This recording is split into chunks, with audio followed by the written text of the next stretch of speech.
Saludos oyentes de radio, gracias por escucharnos en la noche de este viernes 18 de octubre del 2024. Hasta ayer teníamos a un gobierno con un fiscal general del Estado imputado por un presunto delito de revelación de secretos. Hoy, la justicia ha dicho que la abogacía del Estado tergiversa la ley para perjudicar al juez que instruye la causa contra la mujer del presidente, también imputada por 2 delitos. Hay un magistrado que incluso pide investigar a Pedro Sánchez por abuso de derecho.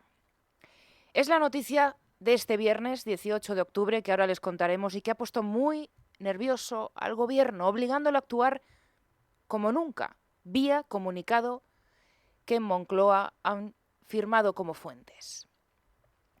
El Tribunal Superior de Justicia de Madrid ha rechazado este viernes admitir a trámite la querella que presentó la abogacía del Estado en nombre de Pedro Sánchez contra el instructor de la causa contra Begoña Gómez. Recordarán que el 30 de julio el juez Juan Carlos Peinado se desplazó al Palacio de la Moncloa a tomar declaración como testigo a Pedro Sánchez. El presidente del Gobierno se acogió a su derecho a no declarar e inmediatamente después recurrió a la abogacía del Estado, utilizó a la abogacía del Estado para querellarse contra el juez Peinado por prevaricación. El Tribunal Superior de Justicia de Madrid ha dicho hoy que no comparte esa tesis y la resolución que firman los 3 magistrados, Celso Rodríguez Padrón, Francisco José Goyena y Jesús María Santos, es tan demoledora, que nos cuesta creer que en el gobierno vayan a poder recuperarse después de esto. Lo primero que dice el escrito es que, abro comillas, sea acertada o no la fórmula elegida por el juez instructor a la hora de disponer la práctica de la diligencia testifical, es lo cierto que no quiso interrogar al presidente del gobierno por sus actos como institución, sino al esposo de la querellada por lo que hubiese podido conocer en este plano personal. E inmediatamente después dejan claro que no se vulnera de forma arbitraria y sin razón comprensible la norma aplicable, por lo que no se puede tachar de prevaricadora la actuación del querellado, que se ajusta a la previsión normativa, añadiendo además que la abogacía del Estado no detalla cuál ha sido el perjuicio infringido a la institución del gobierno. En esta resolución, los 3 magistrados, estos 3 magistrados que la firman, llegan a decir que algunos de los argumentos de los servicios jurídicos estatales se basan en meras especulaciones. Y no solo eso, llega a sugerir que la abogacía del Estado se contradice en sus argumentos hasta llegar, y esto es textual, a caer en la paradoja. Entre los argumentos que esgrimía la abogacía del Estado, utilizada por el presidente del Gobierno en esa querella que conocimos el día 30 de julio, el mismo día que el juez va a tomarle declaración a la Moncloa, estaba la necesidad de respetar las instituciones, todo esto entre comillas, representativas de nuestro país y que el ejercicio del Poder Judicial altere innecesariamente el discurrir y la labor de los demás poderes estatales para justificar, pues esa petición que se hizo en un primer momento de que Pedro Sánchez pudiera comparecer por escrito para que el juez no se desplazara hasta la Moncloa. Y apuntaban además que no sería la primera vez que resoluciones judiciales influían en el devenir político de un país. Y quédense con esta parte, porque probablemente la respuesta de los 3 magistrados del Superior de Justicia de Madrid, que firman la resolución a esta parte en concreto, probablemente sea de las más significativas. Desde luego han sido la que más eco tiene ahora mismo y la que más se destaca en prácticamente toda la prensa, la que más se está comentando incluso. Concebir como un ataque, abro comillas, innecesario a la actuación del Gobierno, la citación en calidad de testigo de su presidente en una causa penal carece de la más elemental justificación. No es la primera vez que esto sucede en nuestra historia democrática. Aunque no resulte relevante, asiste la razón a la abogada del Estado cuando recuerda la influencia que pueden tener algunas resoluciones judiciales en el devenir político de un país. Ojo a esto. Hay ejemplos, dice el escrito, no tan lejanos en el tiempo. Y aquí se añaden 3 puntos suspensivos. Hay ejemplos no tan lejanos en el tiempo. ¿Cómo llegó Pedro Sánchez al poder? El 31 de julio, el día después de conocer la querella presentada por el presidente del Gobierno contra el juez Peinado, a preguntas de Televisión Española, así justificó el presidente del Gobierno su maniobra. Tras la querella por prevaricación contra el juez Peinado, si considera que este magistrado, que el juez Peinado, está haciendo lawfare. La Abogacía General del Estado, ¿qué ha hecho? Pues ha hecho defender la institución de la Presidencia del Gobierno de España. Porque ha visto que se han atropellado derechos que vienen reconocidos en la institución de la Presidencia del Gobierno de España nada más y nada menos que desde 1886. Repito, no 2006, no 1996, no 1906, 1886. Por tanto, defiende la institución de la Presidencia del Gobierno de España.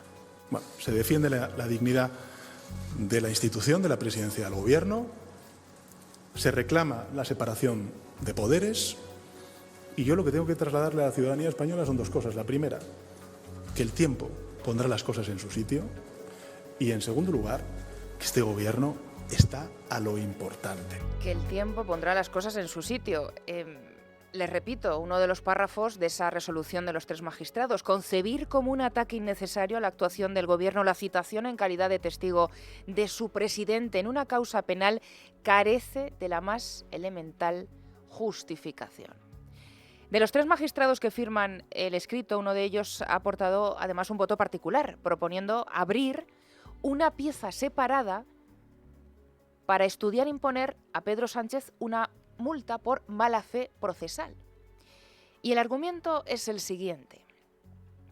No es posible dejar de atribuir la debida relevancia al hecho de que el querellante ha estado asistido por la Abogacía del Estado, de cuya cualificación técnica no cabe dudar, por lo que, con muy alta probabilidad, no podía dejar de conocer la sinrazón de su querella, el carácter exorbitante y contrario a la buena fe procesal con que estaba ejercitando la acción penal. Y dice más, dice que, abro comillas, creo de todo punto evidente que una querella tan desprovista de fundamento como la promovida por el presidente del Gobierno del Reino de España y materializada por la Abogacía del Estado, no solo es consciente, gratuita o arbitraria, sino que, al propio tiempo, menoscaba seriamente el clima de serenidad y sosiego que debe acompañar el quehacer del Poder Judicial, cierro comillas. Se entiende que eso, el magistrado... Lalo, carnicerías y charcuterías. Lalo, las mejores carnicerías y charcuterías de Madrid. Especialidad en ternera, cordero lechal de Riaza, jamones y embutidos ibéricos. 6 establecimientos y servicio a domicilio. Lalo, calidad y cercanía. Lalo. Carniceríaslalo.com. ¿Cómo funcionan las órdenes personalizadas en Kraken? Imagínate que estás en una mesa de mezclas grabando la canción del verano. ¿Necesitas más graves? Los añades. ¿Las voces no suenan bien? Mejoras el ecualizador. ¿Quieres un sonido más potente? Le das fuerte a esa reverberación. Así son las órdenes personalizadas en Kraken, que te proporcionan un control total sobre tus operaciones con criptomonedas. Entra en kraken.com y descubre el potencial de las criptomonedas. Es importante leer y comprender los riesgos de esta inversión, que se explican detalladamente en kraken.com/aviso legal. Se evidencia, abro comillas, muy poderosos indicios de entrañar un ejercicio intolerable por abusivo de la acción penal, que debió, y aquí es como justifica, esas posibles multas. En menos de 2 semanas, 7 de octubre, la Audiencia Provincial de Madrid apoya al juez Peinado y rechaza el archivo de la investigación penal a Begoña Gómez. El día 14 de octubre, la Fiscalía rechaza la querella de Begoña Gómez contra el juez Peinado por prevaricación. Hoy, 18 de octubre, el Tribunal Superior de Justicia de Madrid archiva la querella de Pedro Sánchez contra Peinado y le acusa de manipular los hechos. Pasadas las 5 de la tarde, nuestro compañero Rubén Fernández nos escribía para informarnos al equipo de la noche de radio de que había pasado algo insólito, al menos viniendo del gobierno, al menos por ser poco habitual, podemos decir. Les acababan de remitir un comunicado a los periodistas que habitualmente cubren la información de Moncloa, bastante extenso, 8 puntos, firmado como fuentes, eso sí, para responder a la decisión del Tribunal Superior de Justicia de Madrid. Bueno, responder es un decir.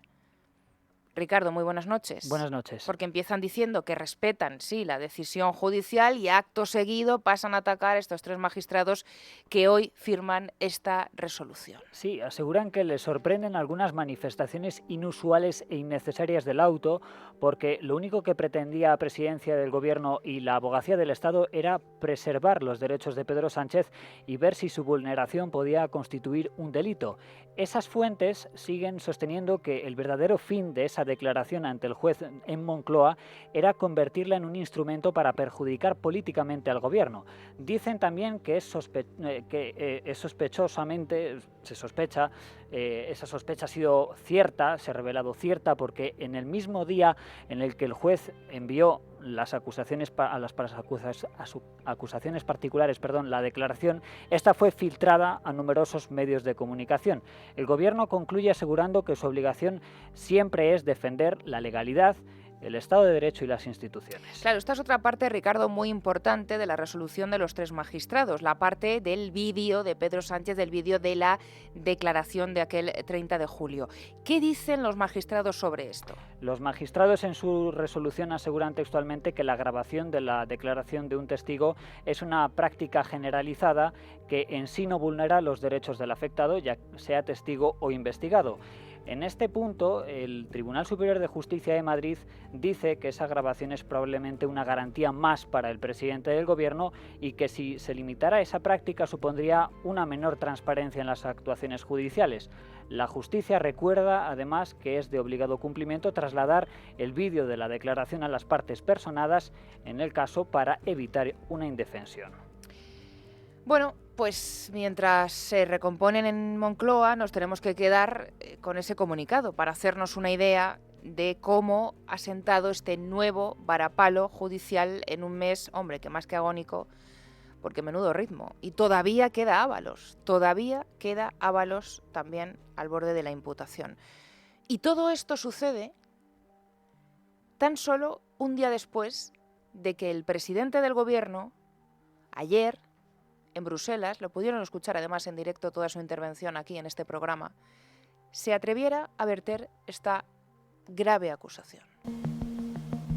Y por tanto, en términos políticos, lo que tenemos que preguntarnos como sociedad es cuándo el Partido Popular le va a pedir explicaciones y le va a exigir responsabilidades a la presidenta de la Comunidad de Madrid, que es pareja de un delincuente confeso, que ha defraudado Hacienda, como él mismo ha reconocido, y que además se ha lucrado y se ha enriquecido con las mascarillas durante la pandemia. Y presuntamente la presidenta de la Comunidad de Madrid puede haberse beneficiado de esa situación indirectamente.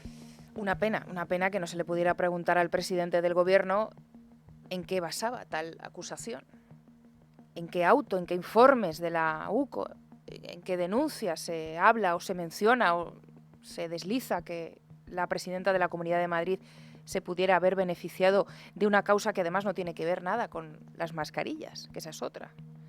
Es una causa de presunto fraude fiscal. ¿Tiene alguna prueba el presidente del Gobierno del delito que, dice él, presuntamente le está atribuyendo a la presidenta de la Comunidad de Madrid? A esto ya nos tiene acostumbrados Pedro Sánchez. Es que hemos entrado en tal espiral desquiciante, ¿se dan cuenta? Es que cualquier caso que tenga que ver con él, con un miembro imputado de su familia, o con las corruptelas en su gobierno, lo convierte automáticamente en el caso del otro.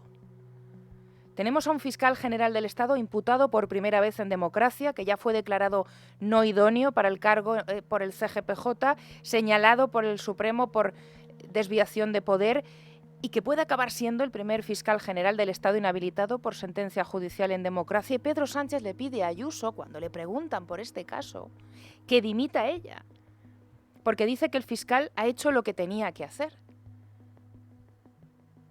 Tiene a su mujer imputada por un presunto delito de tráfico de influencias y de corrupción en los negocios, y el miércoles, en la sesión de control al Gobierno en el Congreso, dice que la corrupta es Ayuso. Porque de la A de Ayuso a la Z de Zaplana tienen un caso de corrupción para cada letra desde el abecedario. Y se acuerdan así, haciendo memoria de lo que pasó cuando el presidente argentino dijo lo mismo de Begoña Gómez. ¿Se acuerdan? Es que hubo hasta respuesta del ministro de Asuntos Exteriores en el Palacio de la Moncloa. Un ataque frontal a nuestra democracia, a nuestras instituciones y a España.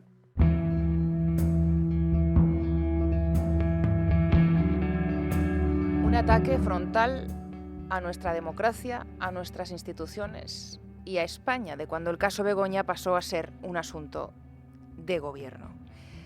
Pedro Sánchez le pide a Ayuso que dimita por un caso fiscal ajeno a ella, pero cuando a él se le pregunta de qué manera intervino en los negocios de su esposa, que están siendo objeto de investigación, Pedro Sánchez no responde ni a la prensa, ni a los españoles, ni siquiera le dio la oportunidad al juez. Hoy el Tribunal Superior de Justicia de Madrid le dice que su querella contra Peinado es gratuita y arbitraria, que la Audiencia Provincial rechazara archivar la instrucción en un durísimo auto ya nos daba una pista de que las diligencias judiciales van a ser largas, muy largas y extensas. Y ni siquiera nos lo preguntamos nosotros. Lo hizo hace 2 días la prensa extranjera. ¿Cuánto tiempo será capaz de mantenerse en el poder? Esta fue la pregunta que se hacía esta semana la agencia estadounidense Bloomberg. La agonía judicial, que decía Feijóo, y la agonía política, que le tiene completamente asfixiado a un presidente al que no hay un solo día en el que sus socios no le ajusten cuentas. Hoy es un nuevo viernes basura. Y ahora se lo vamos a contar, porque Bildu ha conseguido que 7 etarras más adelanten su salida antes de que acabe el año. Ahora entendemos las prisas de la presidenta del Congreso el martes para enviar al Boletín Oficial del Estado la llamada Ley Chapote. 8:19 minutos de la noche y todavía queda mucha noche por delante y trama, que también hay novedades, ahora se las vamos a contar. Enseguida la tertulia con los cayetanos, pero antes es viernes, columna de cierre de semana de Agapito Maestre.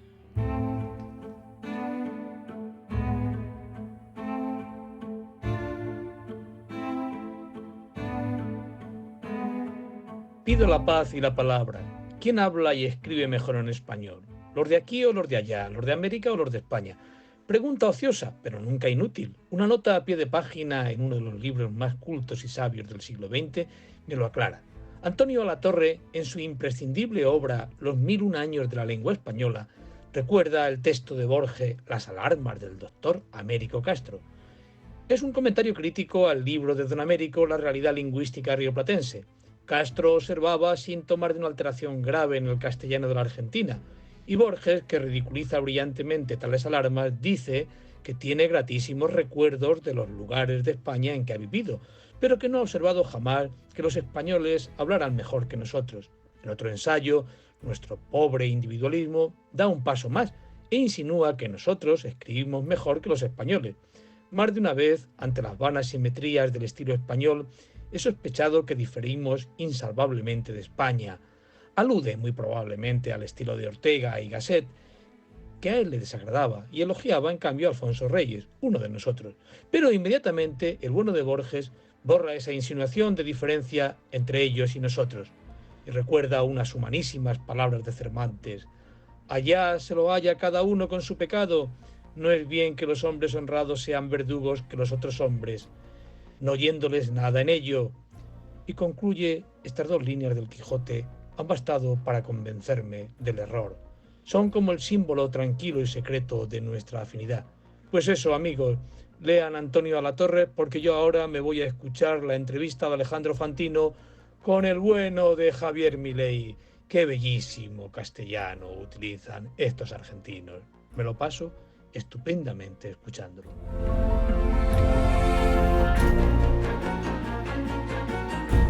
La noche de Dieter es radio, con Esmeralda Ruiz.